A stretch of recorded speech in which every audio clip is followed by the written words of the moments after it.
Hi everybody, let's watch YouTube together.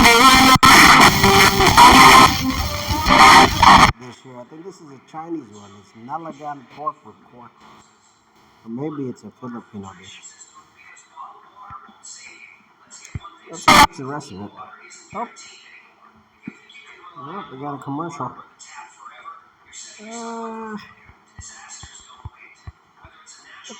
Let's try a buffet in Japan. Let's see what that's like. Maybe learn some Japanese. Wagyu beef.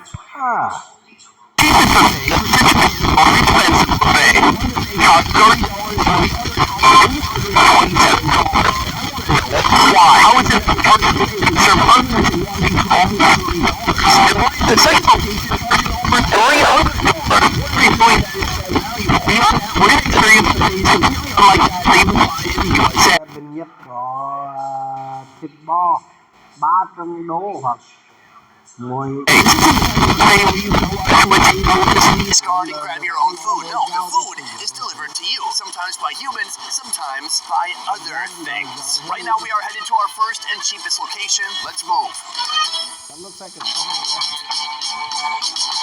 Alright folks, we are headed to our table and it's a very unique setup that they have here. First of all, they have a two-person dining kind of private situation here with two chairs, but you can also dine alone here in this solo dining pod.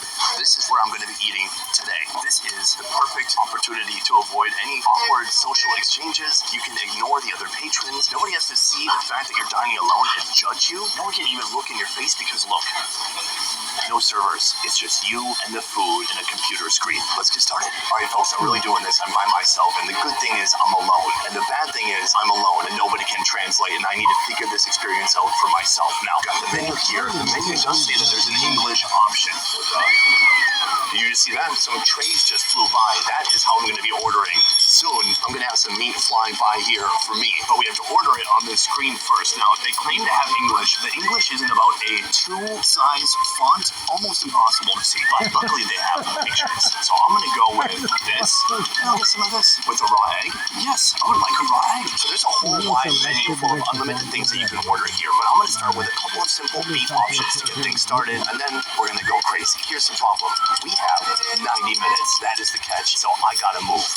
Ooh, the red light is on. That must mean something. Oh Lord, okay, right here we've got beef, we've got an egg, and we've got more beef. And I'm done, so I'm gonna hit this. Bye, have a great time. That was invigorating. This is beyond dining. This is like an interactive experience. Alright, so I've been delivered everything right here. I've got two types of beef, and then I've got an egg. I'm gonna whip the egg, and this is gonna be a coating for some of that hot meat when I pull it off the grill. Now, right here we've got the grill. I'm just gonna toss the meat on and get to cooking.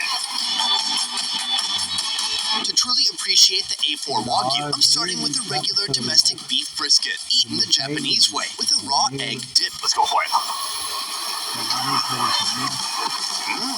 think that works. Coating the meat with egg, it just adds even more flavor. It's super creamy, especially with that egg yolk. Before we dig into this premium A4 Wagyu, I want to know how they're able to make this buffet so cheap. Sir, put her there. You are the manager here at today's most affordable buffet. I have some questions about how your operation works here because it's different from the country that I hail from. How are you able to have a buffet like this that's so affordable?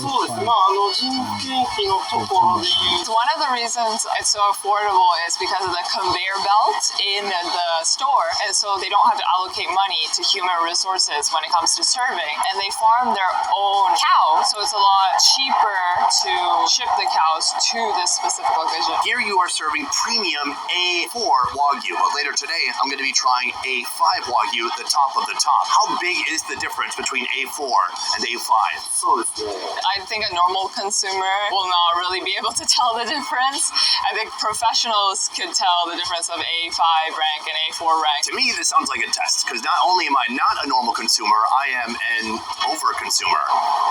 So, finally, it's time for that A4 level Wagyu. Normally, this meat costs $100 to $150 per pound. So let's see if it lives up to the price. This does not require much time at all. I mean, look at that beautiful A4 Wagyu. All right, I'll pull that meat off. That is a beauty right there. Would you take a look? Let's go for it. Wow, that's remarkably good. It's fatty, juicy, sweet, everything at the same time. I'm trying to hide my joy a little bit because everyone's trying to have a quiet, lonesome experience here, but I'm just exploding with meat joy at the moment. Now, here's the thing. You only get 90 minutes when you're in these pods, and I think I've used already 15. I'm moving very inefficiently because I'm trying to take a video. So I'm going to order a bunch of meats at one time. Right here, we have some of the meats we just tried. Very thinly sliced beef. Here, even more beef options. They have pork skirt steak, beef skirt steak, salt-flavored beef tongue, garlic-flavored tongue, and salt-flavored tongue. Well, I'm definitely going to get some tongue, so let's put that on the menu. Here they have pork galbi, sausage, thick-cut bacon, and fatty pork. This is called tail and skin from a chicken, crunchy, meaty gristles, and chicken neck. I can't help it. I'm going to get some Japanese chicken breast and some chicken neck. Alright guys, the food has arrived. First of all, here we have chicken ass and chicken skin. Time to throw these bad boys on the fire. I think that's done. Alright, let's pull that off. Our chicken tail and our chicken skin right here. While we try that, I'm going to put this on next. This is the chicken neck. The skewer has basically cooked off of this chicken skin. I hope this was pre-cooked in some way, because I'm not sure that every nook and cranny cooked all the way through. Let's give it a shot. Wow, yum. Tastes half raw, half burnt. Perfect. How about the ass? Right here, some of the chicken tail, they're calling it. I'm a little bit worried about salmonella, but then I realized I've had raw chicken before in Japan, and I was fine. And that was completely uncooked, so I'm good. Nailed it. The chicken ass is rich, succulent, oily. The best part is they don't have any bone inside. Anytime I've had ass before, like in the Philippines or Taiwan, they have that kind of cartilagey bone on the inside. This is bone-free. Delicious. In the meantime, I think we can take out these necks. Can I be honest? It might be time for a new grill. No, buddy. Nobody. Nice. Oh, hello. There's a nice old lady here. I pointed to the grill and I've asked her to change it. That is what I need. Alright, so I'm going to grab one of these neck pieces. Are you seeing a neck bone? No, you're just seeing the meat from the neck of the chicken. Let's give it a shot. Kind of bouncy, medium rare. I definitely could have cooked that a little bit longer. Well, all in all, delicious. So right now we have one meat remaining. This is beef tongue. Oddly enough, it is a perfect circle. Let's throw that on the grill next. And just like that, our beef tongue is complete. Now, beef tongue is one of the most underrated parts of the cow, and it doesn't get the respect it deserves in my homeland, the USA. When you roast it here, of course, everything is cut super thinly. It's very greasy. It's got a lot of fat inside, and it's so tender. Oh no, I hate that. No, I'm just kidding. The texture is different. It's a bit bouncy, spongy. When you bite, it bites back a little bit. Smoky, salty, just pure greasy beef flavor. I'm in love. Boom. All right, when you are feeling claustrophobic from being inside that tiny cooking pod, you can come here. Right here, they have accoutrement to go with your meat. Tons of vegetables, salads, fruits, mushrooms. And then right here, this looks to be a marshmallow. How is it that I've had barbecue so many times in Asia, and I've never seen anyone bring out a marshmallow? It's amazing. Beyond that, they also have a load of different sauces that you can try right here. Everything is self-service. Scoop it up yourself, bring it back to your table, and eat until your heart's content, at least for 90 minutes. We are coming up on 1 hour. We better move. Before I go back to my table, I'm going to get mushrooms and I'm going to get marshmallows. I have done a complete refresh. My room is clean. I'm ready to order some more food. This is liver, and this, I believe, intestines. Here they have onion rings, French fries, other fried chicken, even this thing. This is called a petite American dog. I want to try that. That is enough for this round. Let's order up. In the meantime, we have this unusual assortment of oddities: marshmallows, corn, and mushrooms. Roasted mushrooms. I'm such a vegan. Right here, it looks as if my mushrooms are complete. These are enoki needle mushrooms. Let's give it a shot. Tastes like burning. Can I say? The chef at this restaurant sucks. Sadly, today the chef is me. These guys right here are called petite American dogs. I'm assuming it's supposed to be just a tiny little corn dog. It is, except for it also has ketchup in the center. It's an explosion of ketchup, hot dog, and then a crispy corn dog outer layer. Is Japanese making American food better than we are? Yes, they're so good. Next, I believe they have forgotten my intestines, so we're just rolling with this. This is liver. Right here, it looks like the liver is looking a little bit lonely. So behind my beard, they've got a mystery sauce, and I'm gonna pour that on top. Do you know who this sauce probably is not a mystery for? Japanese people. Let's give it a shot. That's good. It almost tastes like a sweet bulgogi sauce. It's very thick, very flavorful. So that said, I have just a few more minutes inside here, and so I'm gonna roast up these guys. A couple of marshmallows to end my roasting journey. I have absolutely never roasted marshmallows in this way. Let's see what happens.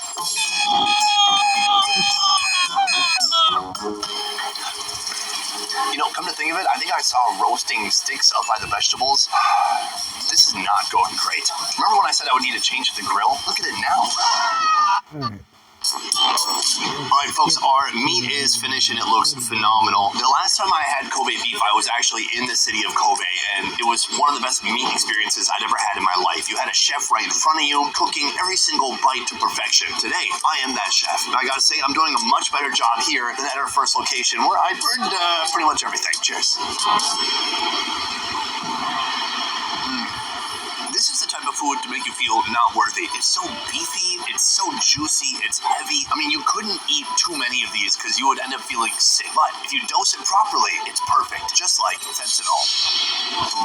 So for my next course, just like a mother who doesn't truly love her child, I've got my iPad ready to go. So let's walk through some of the meats they have here. First of all, they have the Kobe rib meat. We just had that. Another form of Kobe, not as expensive. Special filet, we tried that. Beef tongue, we tried that. Moving on to the pork section, what I'm interested in is this right here, the Iberian pork loin. Iberian pork is one of the most expensive types of pork anywhere in the world. It comes from Spain, and it's basically the Wagyu of pork. But I also want to try the Wagyu of the ocean. And now we wait. Oh, hello.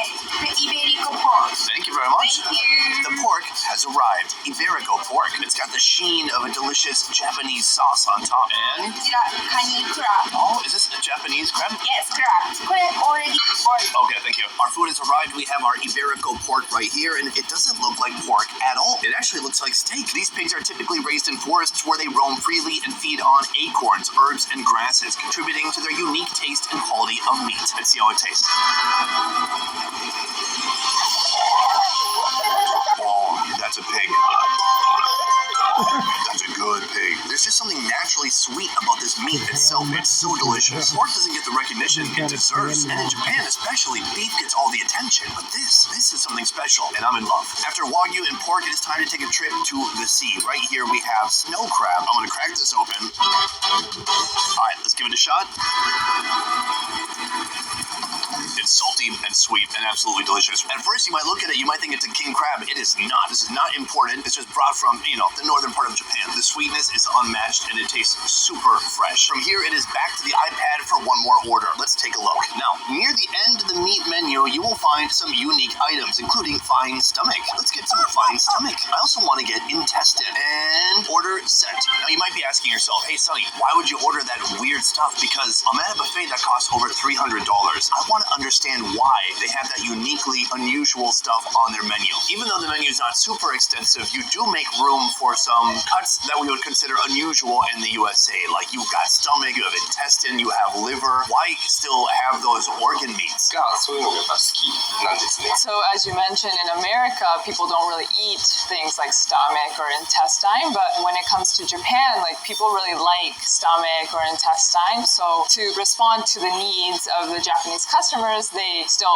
offer such dishes. That was a stunning and elegant way of saying because people like it. At last, our final course is arriving and it's right here. This looks actually better than I expected. Here we have some stomach and some intestine. So we're going to throw this all on the grill. Now, a cow's stomach has 4 chambers. This is a portion of the stomach from the first chamber known as mino. The mino is a prized cut in Japanese barbecue, valued for its chewy texture and slightly fatty flavor. When cooked on a yakiniku grill like this, it becomes tender and juicy with a pleasantly crispy bite on the outside, creating a contrast with its chewy interior. For most people, when they hear cow stomach, they go, no thanks, gross. But when you hear that description, there's just so much more to it, especially when you come to a place like Japan. That said, let's go for it.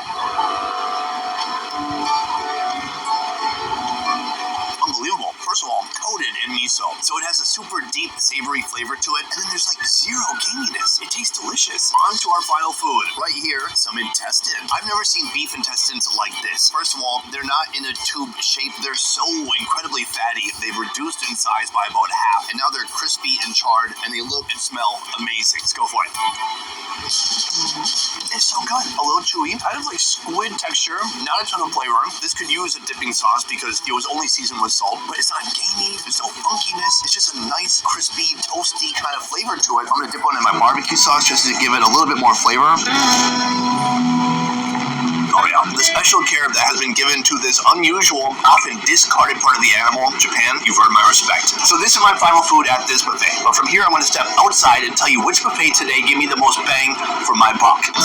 Today we ate at two Japanese buffets, a very affordable buffet and a very, honestly, not affordable buffet. $327 is not accessible to anybody. That's not something you save up for. That's a wild amount of money. Today I've been racking myself over and over about which buffet gave me the most bang for my buck. So here's what I've come up with. What I liked about location one was the solitude. I liked that I could just sit alone, put in my ear pods, listen to Joe Rogan for 90 minutes, and eat a bunch of meat and have beer delivered to me by a machine, not a human. Because do you know what machines don't do? They don't cut you off. Meanwhile, the second location, excellent service, premium quality meats. It was like a dream where I also wish I could have been alone. I just wanted to be alone and eat my meats. But if I had to choose one location that gave me the most bang for my buck, honestly, it's location one. I want to see location two because it's so delicious and the quality is so high, but it is very expensive. Now, if I went there again, what I would do is spend less money. We went a little bit above and beyond with our order today. Probably I would try to order something that's more like $100 and reel it in a little bit. But location one was super fun because they had so many foods. You have a machine delivering you the food, and it's a unique way of eating that we just don't have in the USA. So that is my final decision. But before we go, I want to say a huge thank you to the sponsor of this video,